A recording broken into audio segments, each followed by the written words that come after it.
one hated, and another one, everybody just forgot him. We cry about how our life is like roller coasters, but when it seems fun, everybody rush to ride them. The club fun, let's go, jump in the middle and shine. Get tipsy and then lose like a fifth of your mind, wasting your life in every minute and time. Shaking death's hands, might as well get in a line. In this world so crazy, committing a crime seem like nothing, and problems continue to rise. It's not fiction, we've written our lives to fight, and now everybody fists is combined. It's a cold, cold world, 7 degrees, so now the only thing that feel good is spreading disease. Without knowing if you get what I mean, so now all the men gone and women pregnant in need. But we can stop this, rewind the nonsense. Everybody watch me and catch your conscience. It's like this, you only got 2 options, stay struggling forever or depart from conflicts. They say you are who you hang with. I always thought it was lame myths, but now I look back like, dang it, it's all in the mind. See, life ain't changing unless you make it in yourself and rearrange it.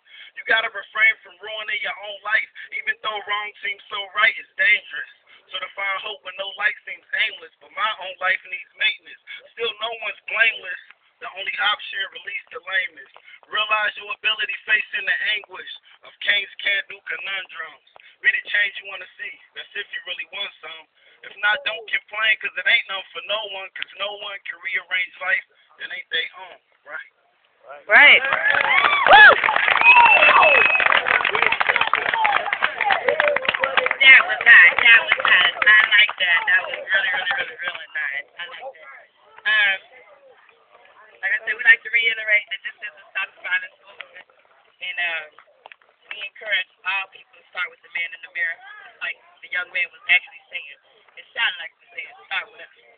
It start with us. We look back at ourselves and start with us. We can't change the world, but we can change ourselves. So if we change ourselves, it'll help. I'm gonna call Miss Tanya Pope to do us a nice little solo. Go take things. How y'all feeling, everybody? All right. I'm gonna sing the first verse of the night. Why should I feel discouraged? Why should the shadow come? Why should my heart feel lonely and alone for heaven and home? When Jesus is my portion, a constant friend is He. His eye is on the sparrow, and I know He watches over me. Thank you.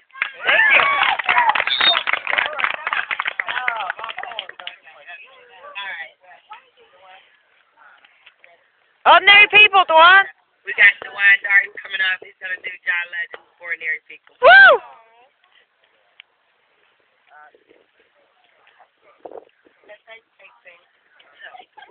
And I'll get the shoes, okay? Oh, yeah. Go on. 250 on the coast.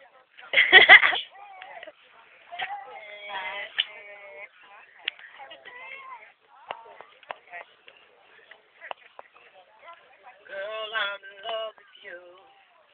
This ain't the honeymoon. Past the infatuation phase. Right in the thick of love. At times we get sick of love. It seems like we argue every day. I know I misbehaved and you made your mistakes, and we both still got room left to grow. And though love sometimes hurts, I still put you first, and we'll make this thing work. But I think we should take it slow. We're just ordinary people. You better know. We don't know which way to go. And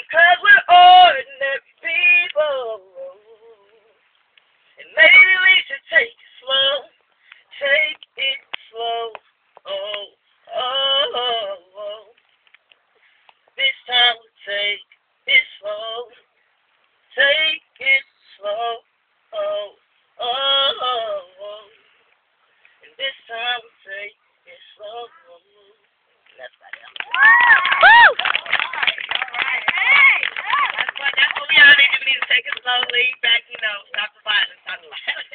Take it slow, take it slow. Speakers, anybody want to come up and talk about how visual backgrounds that impact your life? Here we go. Your name? Tanya. This is for James Smith, and this is Tanya. Good afternoon, everyone. Good evening. Afternoon. It is wonderful to see all of us come together like this, giving all honors and praises to God. Next Saturday, July 25th, my son will be 21 years old, and I'm still celebrating like he's here with me, but he's my guardian angel now. The victims of violent crime, they didn't really help me. It made me angry. Going to the meeting, it might help some of you, but just sitting there with the other people and all we were doing, just discussing, what happened, why it happened. We don't know what God's plan is. And for a long time, I was angry with my Heavenly Father. But I have to say, I never let his hand go. I never gave up on him. And I know they say you're not supposed to ask why. They police never knew my son's name until the day he died. They couldn't even tell me where he was. He was laying on the ground at Maryland. And I'm asking police, where's my son? They sent me on a wild food chase from hospital to hospital to hospital. And my child was laying on the ground at Maryland parking lot. And I got a phone call from a family member wondering where I was when I had been there and left. In the last 5 years, I have lost count on how many young people we have lost. It saddens me. It really does. I've asked a question. I've asked some young people. I have nephews that are in their 20s, their teens. And I've asked them, what do you think we can do to help stop this violence, especially from all these shootings and all these killings? And my nephew told me, he said, you know what? He said, Auntie, he said, it's a jealousy thing. I never thought of it like that before. Some people could say yes and agree with that, but others, there are some of our sons and daughters that were killed that there was no jealous reason why. They weren't selling drugs. They hadn't done anything to anybody. They were just innocent bystanders or in the wrong place at the wrong time. As well as my son, coming out of a party, walked into the middle of a gunfight. Didn't know what was going on.